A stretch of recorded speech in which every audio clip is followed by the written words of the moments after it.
Good morning everyone. Last લેક્ચરમાં આપણે pituitary ગ્રંથિ એ ગ્રંથિમાં આવેલા અંતઃસ્રાવના ખાલી નામ જોયા હતા. એના ઓલા 3 ખંડ જોયા હતા. યાદ કરો: અગ્રખંડ, મધ્યખંડ, પશ્ચખંડ. એમાં પણ અગ્રખંડ અને મધ્યખંડ એ મનુષ્યમાં મહદઅંશે એકબીજામાં ભળી ચૂકેલા હોય છે. પછી ત્રણેય ખંડની અંદર જોવા મળતા અંતઃસ્રાવની આપણે વાત કરી હતી ને? ફાઇન. હવે આપણે વાત કરીએ એ અંતઃસ્રાવના કાર્યો.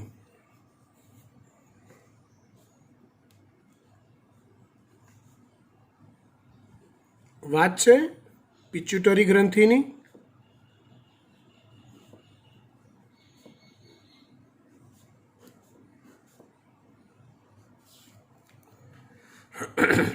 એના 3 ખંડ હતા: અગ્રખંડ, મધ્યખંડ અને પશ્ચખંડ. તો પહેલા વાત કરીએ આપણે અગ્રખંડના અંતઃસ્રાવોની.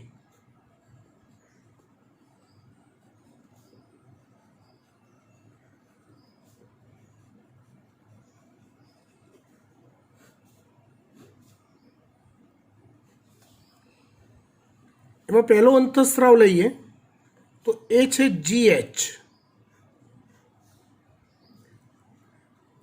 અથવા એનું બીજું નામ આખું થાય ગ્રોથ હોર્મોન. ગુજરાતીમાં એને કહેવાય વૃદ્ધિ અંતઃસ્રાવ. GH ગ્રોથ હોર્મોન, અથવા ગુજરાતીમાં એને કહેવાય વૃદ્ધિ અંતઃસ્રાવ. આ ગ્રોથ હોર્મોન જે છે ને, એનું સ્રાવ પિચ્યુટરીના અગ્રખંડમાંથી થાય, જેની અસર શરીરના સમગ્ર કોષો પર થાય છે. એક પણ કોષ એવો બાકી ના હોય કે જેમાં જીવનના કોઈને કોઈ તબક્કે ગ્રોથ હોર્મોનની અસર ના થઈ હોય. કેમ કે શરીરના દરેક ભાગે, દરેક અંગે, દરેક પેશીએ જીવનના કોઈકને કોઈક સમયગાળામાં ચોક્કસપણે વૃદ્ધિ કરવી જ પડે છે. સાચું? માટે દરેકે દરેક કોષ ગ્રોથ હોર્મોનની અસર અનુભવે છે. કાર્ય શું એનું? તો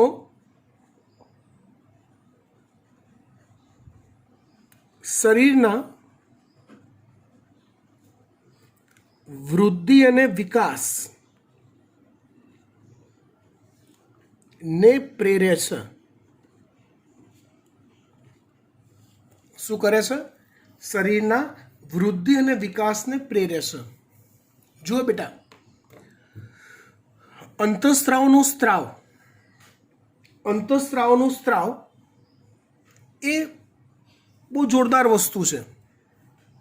આમ કહેવા જોઈએ તો શરીરમાં પિચ્યુટરી ગ્રંથિમાંથી ગ્રોથ હોર્મોન અતિ અલ્પ માત્રામાં ઉત્પન્ન થતો હોય છે. પણ અંતઃસ્રાવ માટે એટલું કહું કે એનો સ્ત્રાવ જ્યારે જરૂર હોય ત્યારે થવો જોઈએ, અને જેટલી માત્રામાં જરૂર હોય એટલી માત્રામાં જ થવો જોઈએ. ફરીવાર, અંતઃસ્રાવનો સ્ત્રાવ જ્યારે જરૂર હોય ત્યારે થવો જોઈએ, અને જેટલી માત્રામાં જરૂર હોય એટલી માત્રામાં જ થવો જોઈએ.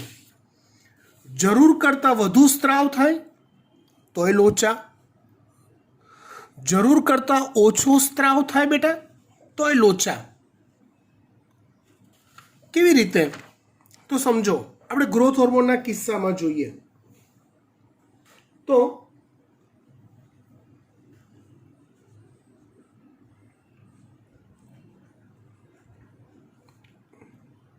જો પુખ્તાવસ્થાએ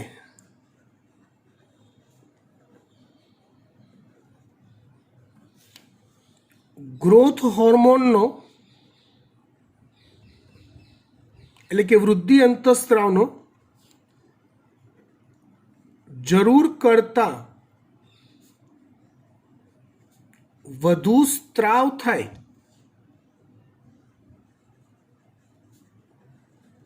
તો શરીર મહાકાયતા દર્શાવે છે.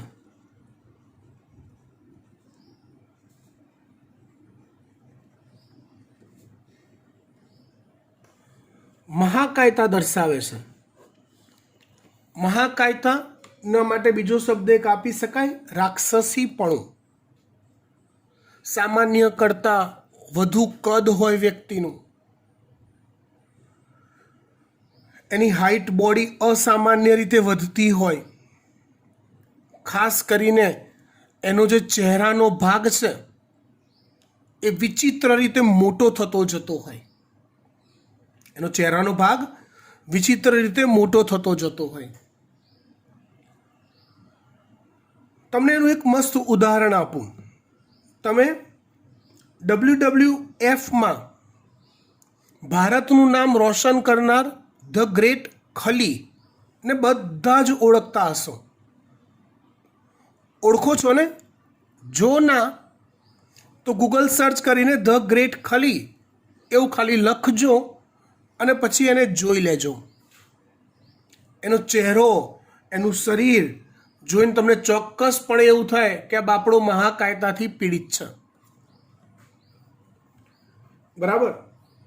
તો એ મહાકાયતા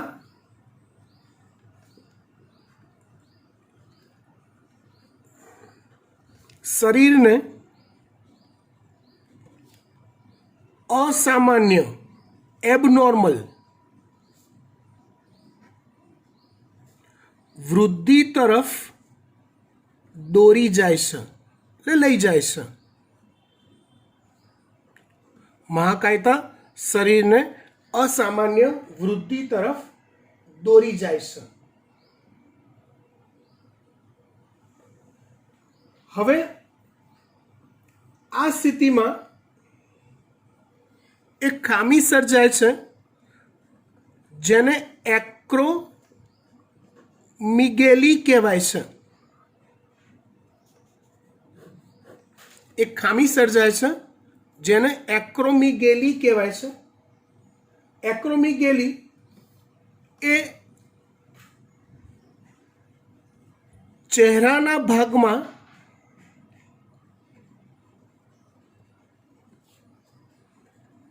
અસામાન્ય વૃદ્ધિ દર્શાવતી ખામી છે. આ ખામી એ ગંભીર ગૂંચવણ ઊભી કરે છે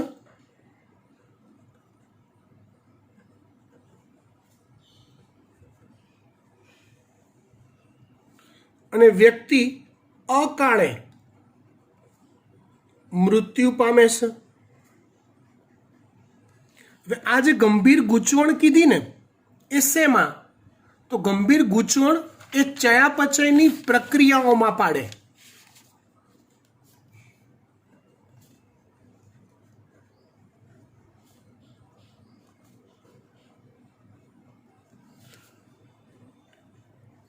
ચયાપચયની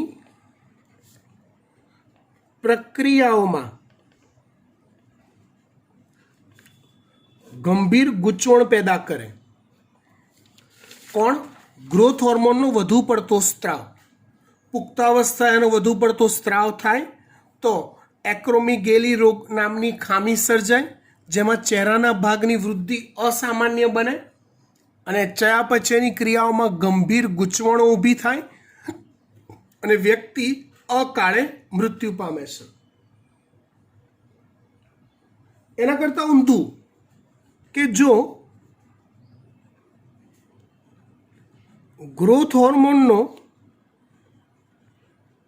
બાલ્યાવસ્થામાં અલ્પ સ્ત્રાવ થાય.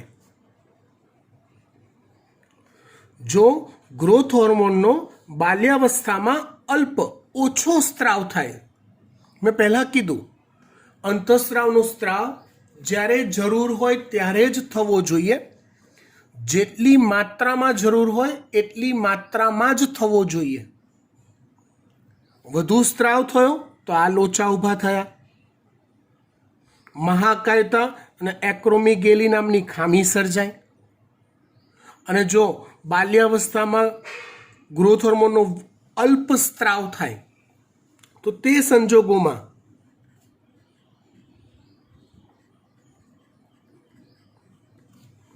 વ્યક્તિ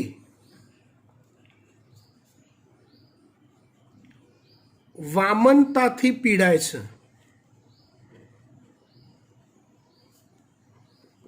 વામનતા એટલે શરીરનું કદ અને પૂરો વિકાસ ઓછો થવો. આપણે ઘણા ઠીંગુજી અને ઓછી વૃદ્ધિ પામેલા લોકો આપણે જોયા છે આપણી આજુબાજુમાં ક્યાંક ને ક્યાંક, જેની હાઈટ આપણને 3 ફૂટથી પણ ઓછી જોવા મળે, ઉંમર ઘણી વધારે થઈ હોવા છતાં બી. તો એ ખામીને વામનતા કહેવાય. પણ એને એકચ્યુઅલી જો શરીરમાં વામનતા 2 કારણે આવે.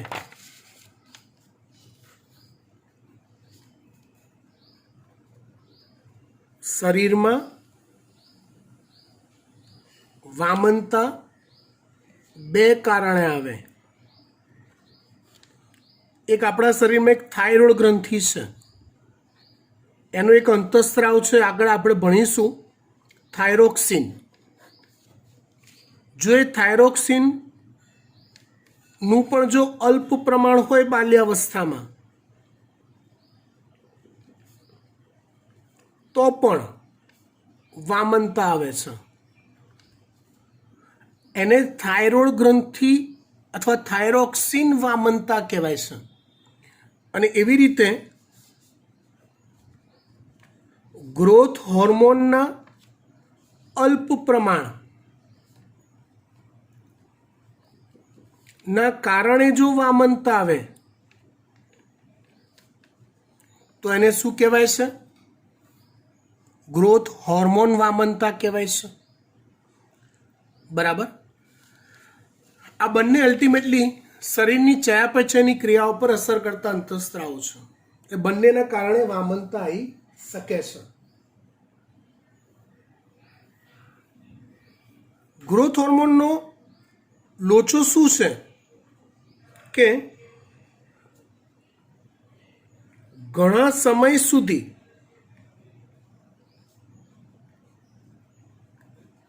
એટલે 1 2 4 5 10 15 20 25 દિવસ 2 4 5 મહિનામાં ગ્રોથ હોર્મોનની ખામી છે ને એ શોધી શકાતું નથી, જાણી શકાતું નથી. એટલે ઘણા સમય એટલે કે વર્ષો સુધી ગ્રોથ હોર્મોનનું અતિ પ્રમાણ કે અલ્પ પ્રમાણ ના પ્રમાણની અનિયમિતતાનું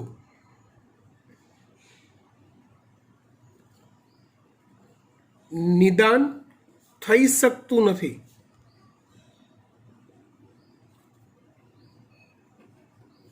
અને જ્યારે ખબર પડે કે ગ્રોથ હોર્મોનની ઉણપ છે કે ગ્રોથ હોર્મોનનું વધુ પ્રમાણ છે ત્યારે બહુ મોડું થઈ ગયું હોય છે. એનું કારણ છે આ અંતઃસ્રાવની અસર હંમેશા ધીમી અને લાંબા ગાળાની હોય.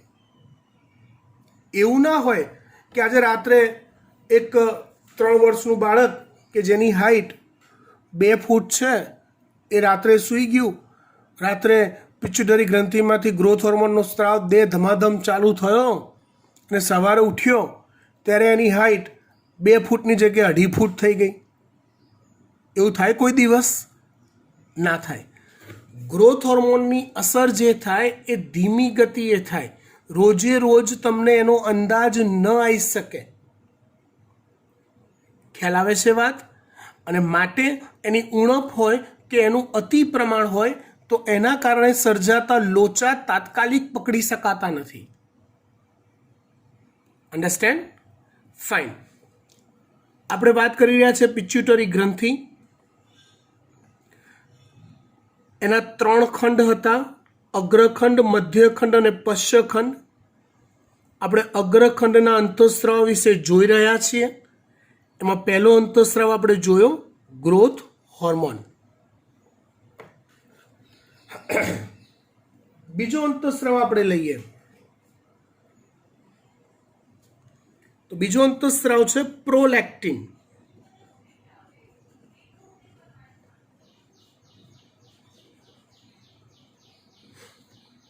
બીજો અંતઃસ્રાવ છે પ્રોલેક્ટિન. તે સ્તન ગ્રંથિમાંથી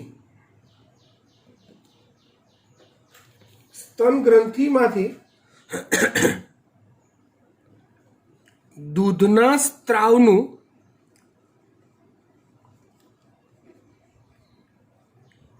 નિયમન કરે છે. સ્તન ગ્રંથિમાંથી દૂધના સ્ત્રાવનું નિયમન કરે છે. કયો અંતઃસ્રાવ? પ્રોલેક્ટિન. આમાં કેવું હોય કે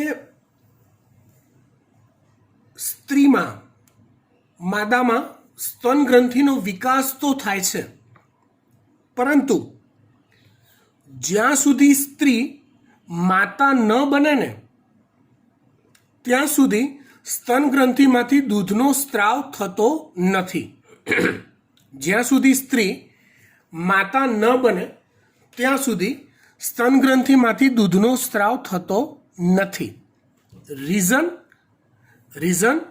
કે જ્યાં સુધી સ્ત્રી માતા ન બને ત્યાં સુધી પિચ્યુટરી ગ્રંથિમાંથી પ્રોલેક્ટિનનો સ્ત્રાવ થતો નથી. આ એક ફિલિંગ છે. જ્યારે સ્ત્રી માતા બને એનું મગજ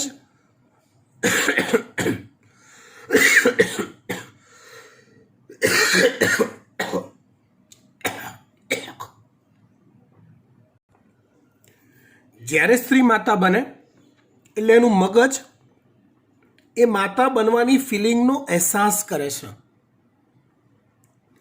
એ જે ફિલિંગનો અહેસાસ થાય ને એ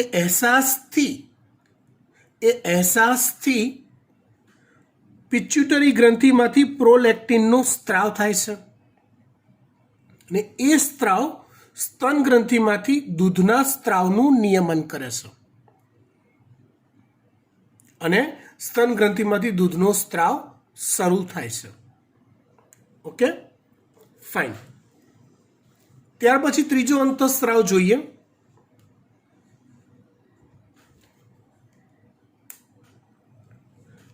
TSH.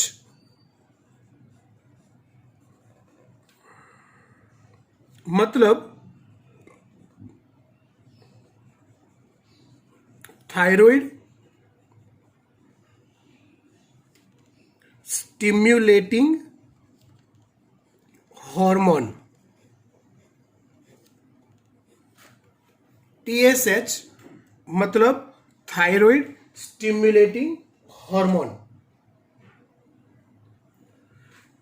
આ અંતઃસ્ત્રાવ પિચ્યુટરી ગ્રંથિના અગ્રખંડમાંથી સ્ત્રવે અને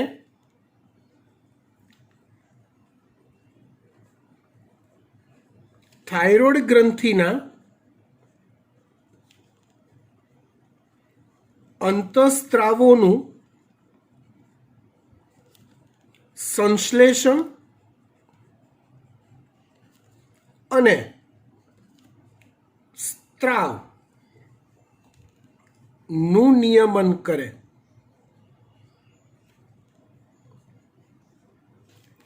આપણા ગળાના ભાગમાં એક ગ્રંથિ આવેલી છે જેને થાઇરોઇડ ગ્રંથિ કહેવાય છે. આ થાઇરોઇડ ગ્રંથિમાંથી ઘણા અંતઃસ્ત્રાવનો સ્ત્રાવ થાય છે, પણ સમજો એ નિષ્ક્રિય રહે છે જ્યાં સુધી એને પિચ્યુટરી ગ્રંથિના TSHનો સંદેશો નથી મળતો ત્યાં સુધી. પિચ્યુટરી ગ્રંથિમાંથી TSHનો સ્ત્રાવ થાય, એ સ્ત્રાવ બ્લડમાં જાય, ફરતા એ સ્ત્રાવ જ્યારે થાઇરોઇડના કોષોના સંપર્કમાં આવે ત્યારે થાઇરોઇડના કોષો ઉત્તેજિત થઈ અંતઃસ્ત્રાવનું સંશ્લેષણ એટલે કે અંતઃસ્ત્રાવને બનાવવાની પ્રક્રિયા કરે અને એ અંતઃસ્ત્રાવના સ્ત્રાવની પ્રક્રિયા કરે.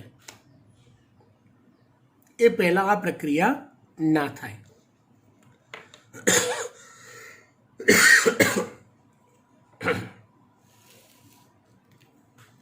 ત્યાર પછી ચોથો અંતઃસ્ત્રાવ છે ACTH.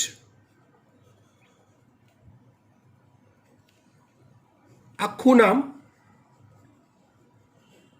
એડ્રીનો કોર્ટિકોટ્રોપિક હોર્મોન. આખું નામ એડ્રીનો કોર્ટિકોટ્રોપિક હોર્મોન.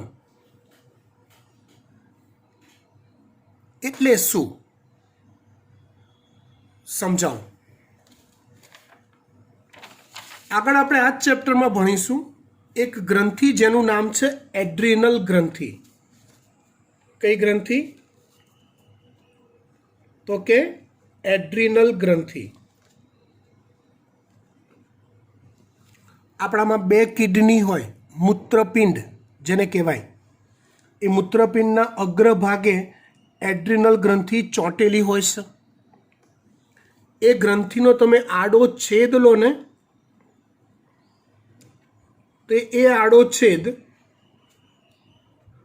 કંઈક આવો હોય છે. આવો.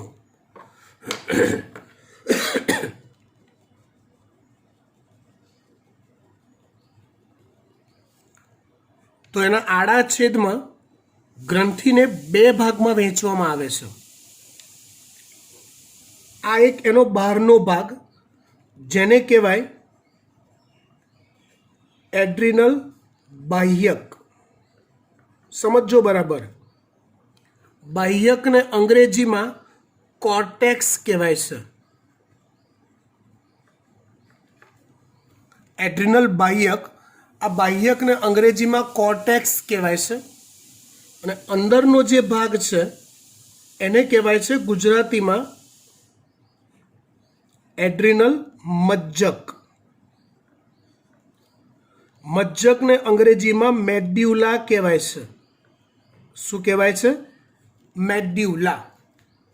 એડ્રીનલ બાહ્યક, એડ્રીનલ મજ્જક. એડ્રીનલ બાહ્યક, એડ્રીનલ મજ્જક. બાહ્યક મતલબ કોર્ટેક્સ, મજ્જક મતલબ મેડ્યુલા. આ કેવી વાત થઈ? આ કેવી વાત થઈ કે એડ્રીનલ ગ્રંથિનો આઉટર જે ભાગ છે, આખો બહારનો ભાગ, એ બાહ્યક છે. એનો સેન્ટરનો જે પોર્શન છે એ મજ્જક છે. હવે આ જે બાહ્યક છે ને બેટા, એ પણ અલગ અંતઃસ્ત્રાવનો સ્ત્રાવ કરે અને મજ્જક પણ કોઈક અલગ અંતઃસ્ત્રાવનો સ્ત્રાવ કરે. બાહ્યક અને મજ્જક એ અલગ અલગ અંતઃસ્ત્રાવનો સ્ત્રાવ કરે છે. સમજો. તો આપણે અહીંયા નામ વાંચો, એડ્રીનો કોર્ટિકોટ્રોપિક હોર્મોન.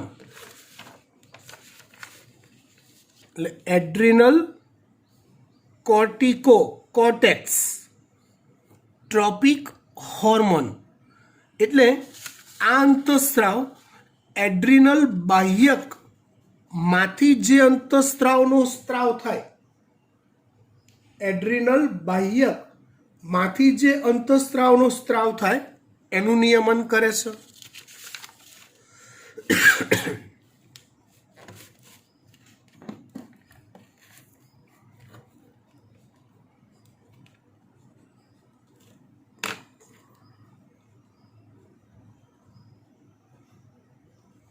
એડ્રીનલ બાહ્યક માંથી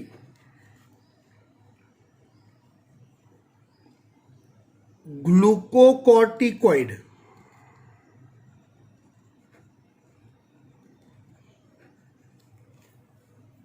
ચોપડીમાં આ એક જ નામ હાલ આપ્યું છે, પણ એકચ્યુઅલી બે અંતઃસ્ત્રાવ હોય, ગ્લુકોકોર્ટિકોઇડ અને સેક્સ કોર્ટિકોઇડ.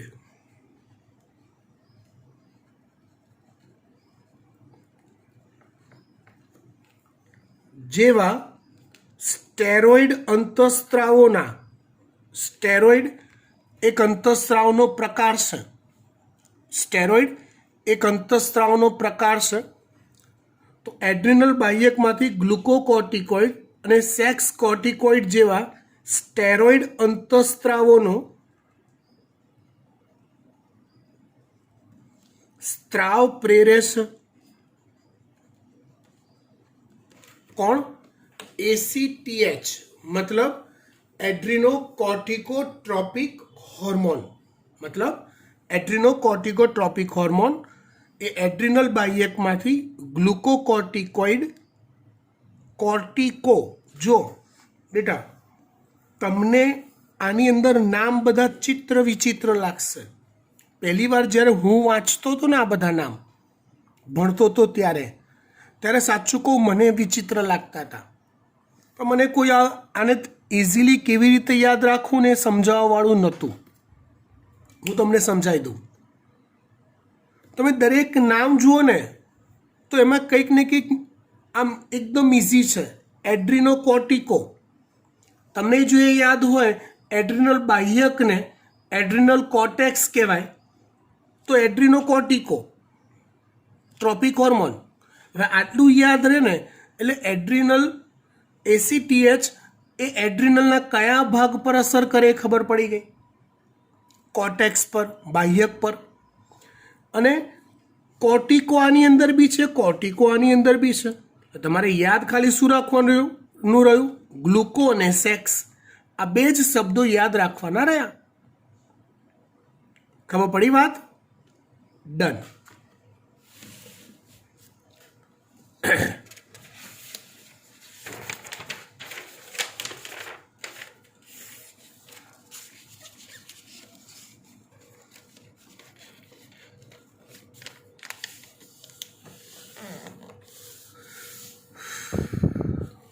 ફાઇન. હવે વાત કરીએ આપણે પાંચમો અંતઃસ્ત્રાવ.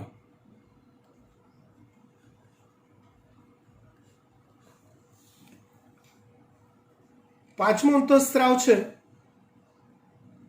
FSH.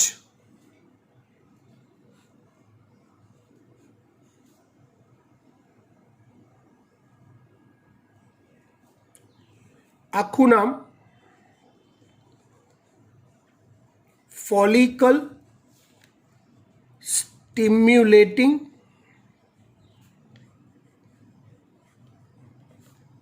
હોર્મોન. જો આ નામની વિચિત્રતા હતી ને એટલે જ આપણે ચેપ્ટરને, એટલે આ થિયરીને બે ભાગમાં વહેંચી દીધી હતી. પહેલાં તમે નામ યાદ રાખી લો જે તમને રહી ગયા છે, જો હોમવર્ક મોઢે કર્યું હોય તો. અને મારા બાળકો કરે જ ને. હા, એક છે FSH, આખું નામ ફોલિકલ સ્ટિમ્યુલેટિંગ હોર્મોન, અને એક છે LH, નામ છે લ્યુટિનાઇઝિંગ હોર્મોન.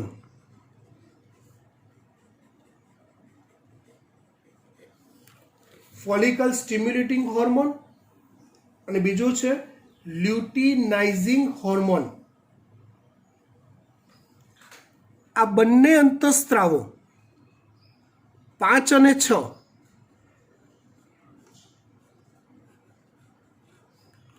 એ બંનેને ગોનેડોટ્રોફિન્સ પણ કહેવાય છે. ગોનેડોટ્રોફિન્સ પણ કહેવાય છે. કોમ્બો નામ અપાય છે એને ગોનેડોટ્રોફિન્સ, જે નર અને માદામાં જનનપિંડ પર, નર હોય તો શુક્રપિંડ પર અને માદા હોય તો અંડપિંડ પર. જનનપિંડ પર અસર દર્શાવે છે. હવે જુઓ દીકરા, એક વાત સમજી લો.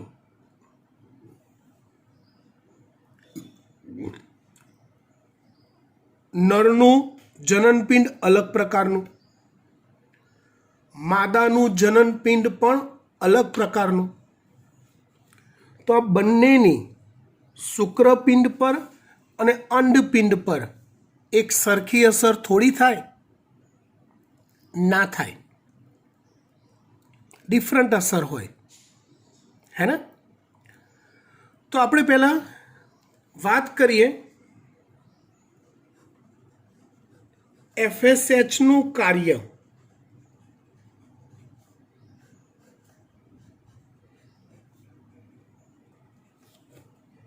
નરમાં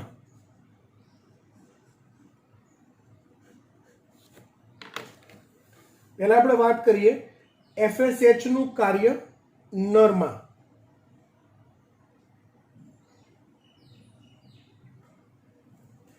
નરમાં FSH શુક્રકોષ જનન, શુક્રકોષ જનનની ક્રિયાનું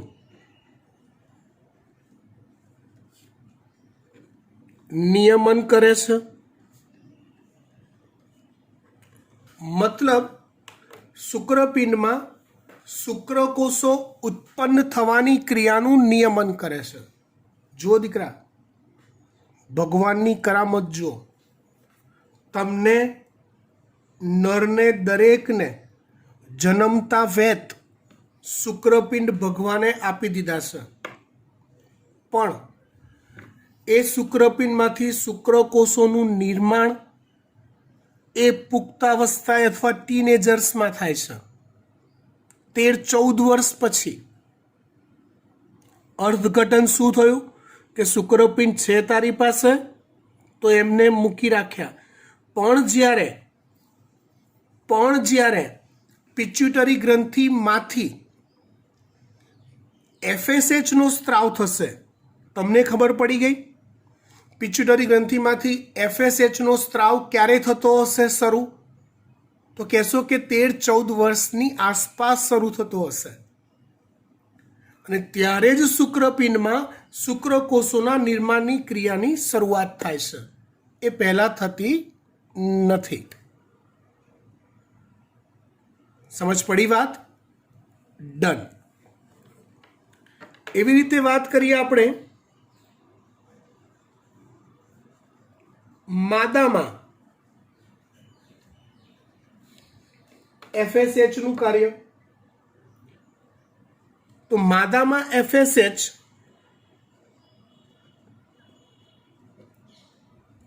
અંડપુટિકાની વૃદ્ધિ અને વિકાસને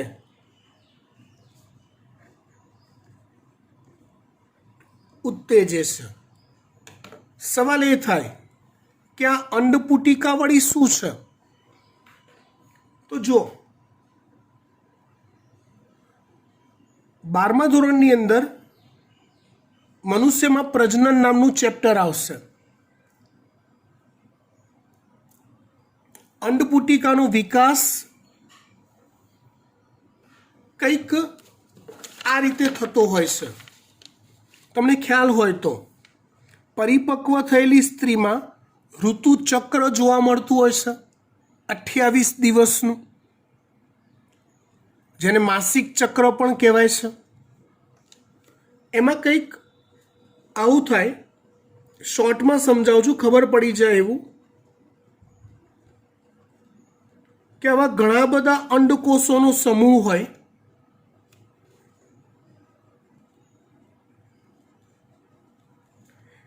એમાંથી કોઈ એક અંડકોષ કદમાં મોટો થાય. આ બધું હાલ જો પરફેક્ટ ખબર નહીં પડે તો ચાલશે. આપણે હાલ જેટલી જરૂર આ ટોપિકમાં છે એટલું જ સમજી રહ્યા છીએ, એટલી ખબર પડી જાય એટલે ભયો. એ ઘણી બધી ઘણા બધા અંડકોષો પૈકી એક અંડકોષ કદમાં મોટો થાય, બાકીના અંડકોષ નાના ને નાના જ રહે, જે એની આસપાસ એની ફરતે વીંટળાઈ જાય. આવી જે રચના બને ને એને અંડપુટિકા કહેવાય. પછી કંઈક આવું થાય, એ અંડપુટિકા ફૂલે.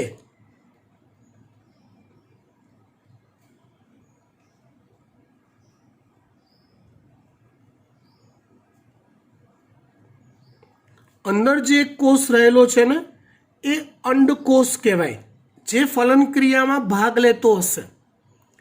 આ પણ અંડપુટિકા જ છે, આ પણ અંડપુટિકા જ છે. એ ફૂલે. એ ફૂલ્યા પછી એ ફાટે આ રીતે.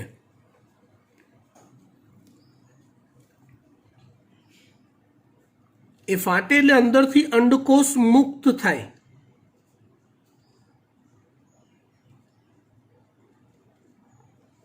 આ પ્રક્રિયા જે થઈ એને અંડપાત કહેવાય.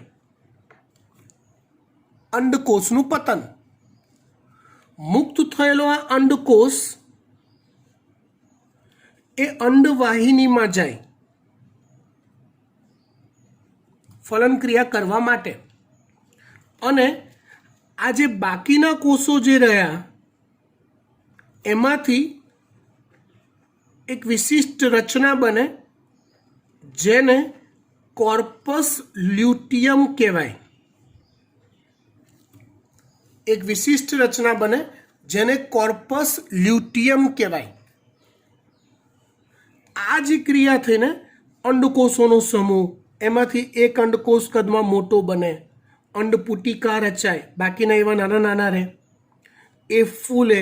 આ જે પ્રોસેસ છે ને એને અંડપુટિકાની વૃદ્ધિ અને વિકાસ કહેવાય. જે કોની અસર હેઠળ થાય છે તો કહીએ FSHની અસર હેઠળ થાય છે. કોની અસર હેઠળ થાય? FSHની અસર હેઠળ થાય. Done, fine. એવી રીતે LHનું કાર્ય જોઈએ તો પેલા નરમાં એનું કાર્ય.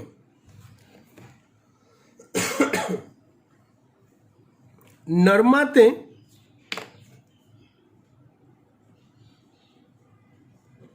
શુક્રપિંડમાંથી એન્ડ્રોજન્સ એટલે નર જાતીય અંતઃસ્ત્રાવો.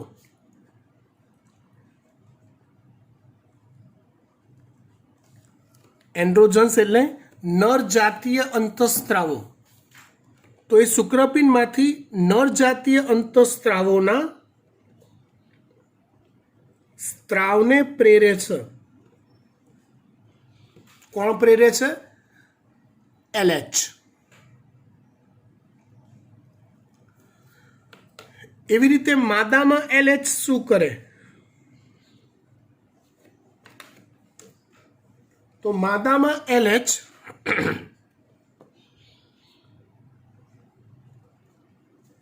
અંડપાતની ક્રિયાને પ્રેરે,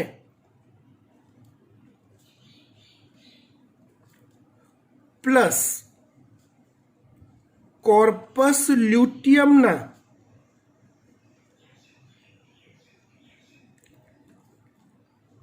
નિર્માણને પ્રેરે છે. માદામાં અંડપાતની ક્રિયાને પ્રેરે અને કોર્પસ લ્યુટિયમના નિર્માણને પ્રેરે છે. કોણ? LH. એટલે આ કાર્ય કોની અસર હેઠળ થાય છે? તો કે LHની અસર હેઠળ થાય છે. Done, fine. અહીંયા પિચ્યુટરી ગ્રંથિના અગ્રખંડના અંતઃસ્ત્રાવો પૂરા. કેટલા અંતઃસ્ત્રાવો છે ટોટલ? 6 કયા કયા 6? Growth hormone, prolactin, TSH, ACTH, FSH અને LH. 6 કાર્યો આપણે જોયા. ત્યાર પછી વાત કરીએ આપણે પિટ્યુટરી ગ્રંથિનો મધ્યખંડ.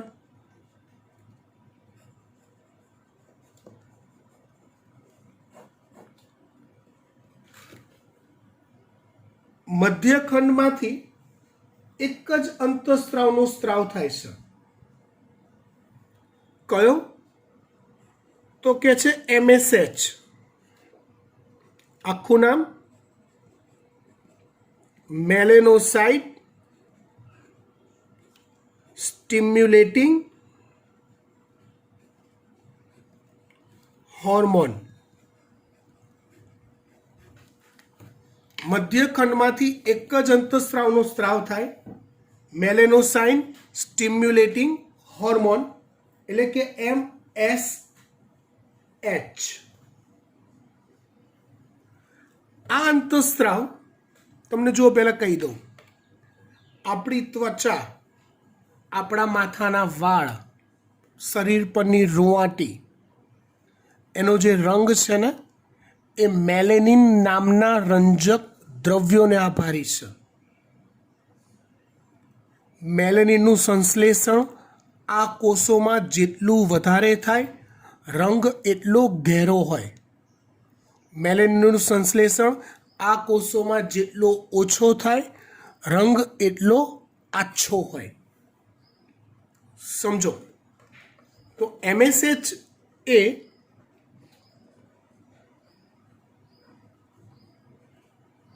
મેલેનિનનું સંશ્લેષણ દર્શાવતા કોષો પર અસર કરી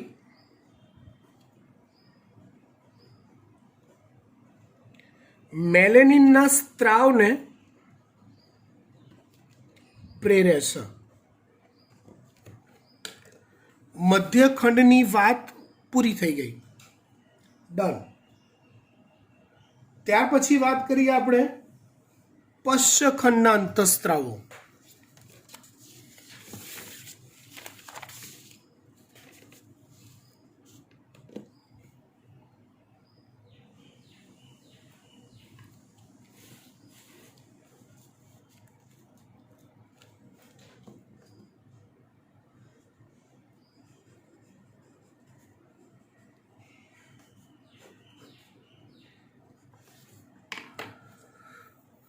પશ્ચખંડમાંથી બે અંતઃસ્ત્રાવનો સ્ત્રાવ થાય છે. એક છે ઓક્સિટોસિન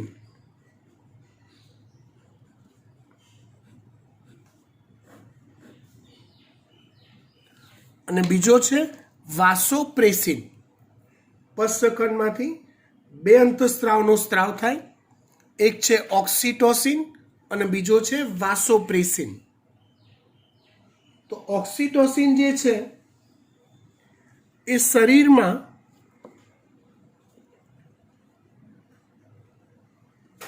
આવેલા લીસા સ્નાયુ અથવા અરેખિત સ્નાયુ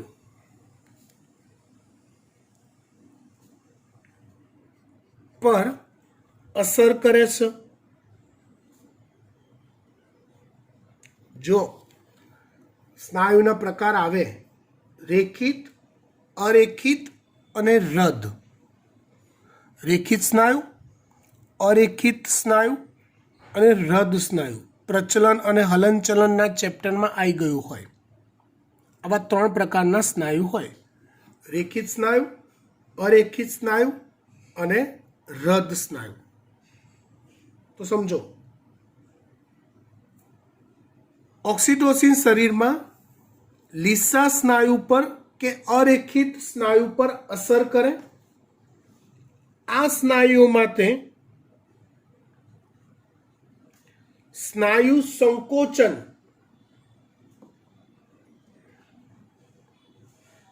ને ઉત્તેજિત કરે.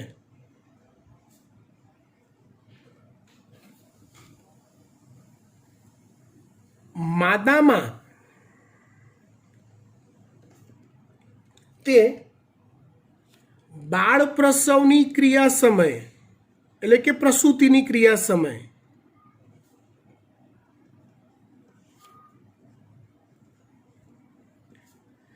ગર્ભાશયના આ જે અરેખિત સ્નાયુઓ હોય તો ગર્ભાશયના સ્નાયુઓમાં સંકોચન પ્રેરે છે.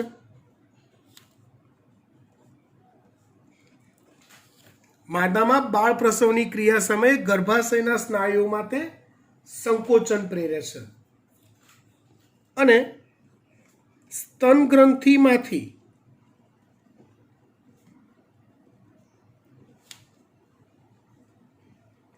દૂધનો સ્ત્રાવ પ્રેરે છે.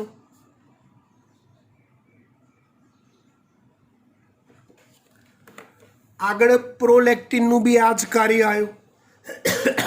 ઓક્સિટોસિન પણ એ કાર્યમાં સંકળાય છે. થાય એક જ અંતઃસ્ત્રાવ અલગ અલગ અંતઃસ્ત્રાવ ભેગા મળી કોઈ એક જ ચોક્કસ કાર્યમાં સંકળાતા હોઈ શકે. બીજો અંતઃસ્ત્રાવ આપણે લઈએ વાસોપ્રેસિન. એનું એક બીજું નામ પણ છે એડીએચ એટલે એન્ટી ડાયુરેટિક હોર્મોન. કયો અંતઃસ્ત્રાવ? Anti diuretic hormone. આ અંતઃસ્ત્રાવ વિશે તમે મૂત્ર નિર્માણ અને ઉત્સર્જન વાળા ચેપ્ટરમાં જોઈ ગયા હો એડીએચ વિશે. આ અંતઃસ્ત્રાવ શું કરે તો કે આ અંતઃસ્ત્રાવ મુખ્યત્વે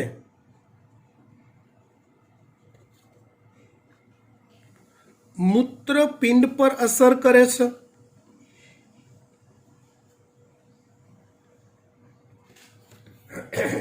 મુખ્યત્વે મૂત્રપિંડ પર અસર કરે છે જેમાં તે મૂત્રપિંડની દૂરસ્થ નલિકા જેના માટે આપણે બીજો વર્ડ આપી શકીએ સંગ્રહણ નલિકા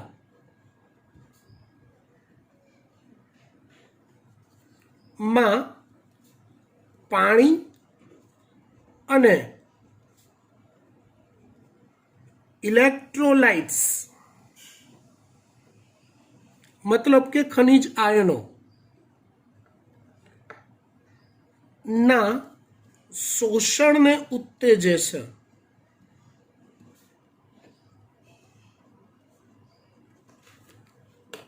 કહેવાનો ભાવાર્થ એક સીધી સાદી વાત તમે સમજો. મૂત્રપિંડમાં જ્યારે મૂત્ર તૈયાર થયું હોય એ મૂત્ર જ્યારે મૂત્રપિંડની બહાર નીકળી મૂત્રાશય તરફ જતું હોય ત્યારે આ એડીએચ અથવા વાસોપ્રેસિન એમાંથી પાણીનું શોષણ પ્રેરે છે.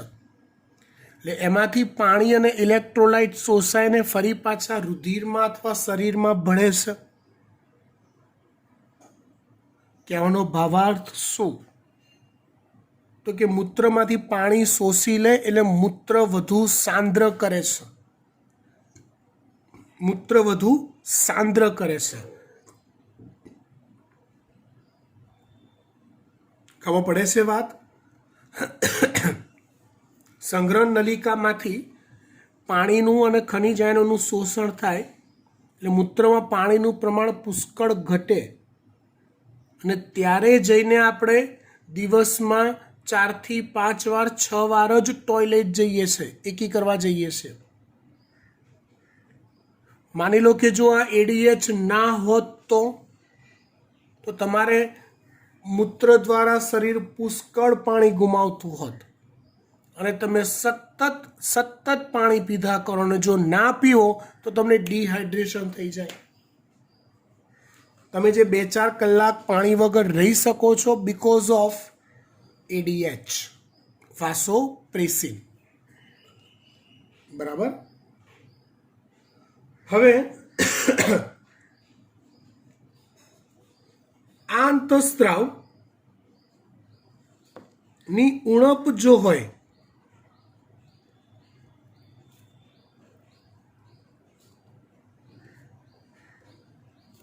તો વ્યક્તિ વારંવાર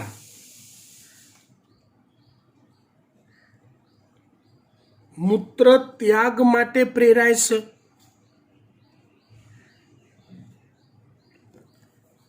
એની મૂત્રાશયની મૂત્ર સંગ્રહ ક્ષમતા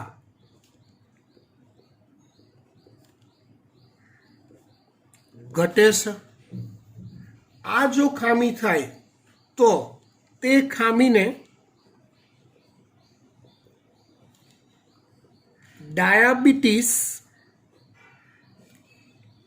ઇન્સિપિડિસ કહેવાય છે.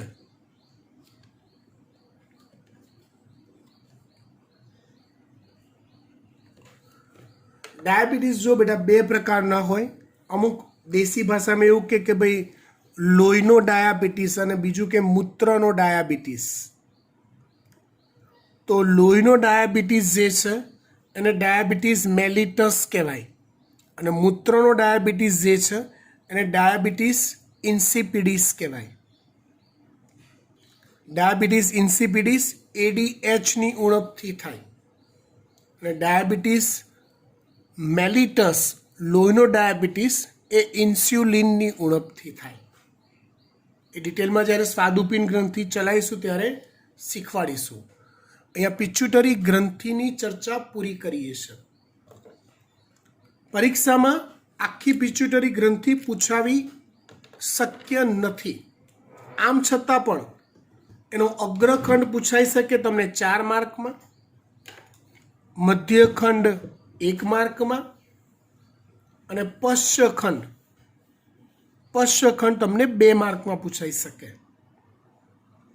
પરીક્ષામાં એવું પણ પૂછાય કે પિચ્યુટરી ગ્રંથિને માસ્ટર ગ્રંથિ કહેવાય છે અથવા બધી ગ્રંથિઓની બાપ ગ્રંથિ કહેવાય છે. તો સાચું છે. કારણ આપો તો તમારે કારણમાં પિચ્યુટરી ગ્રંથિના જુદા જુદા અંતઃસ્ત્રાવના કાર્ય લખવા પડે. બરાબર.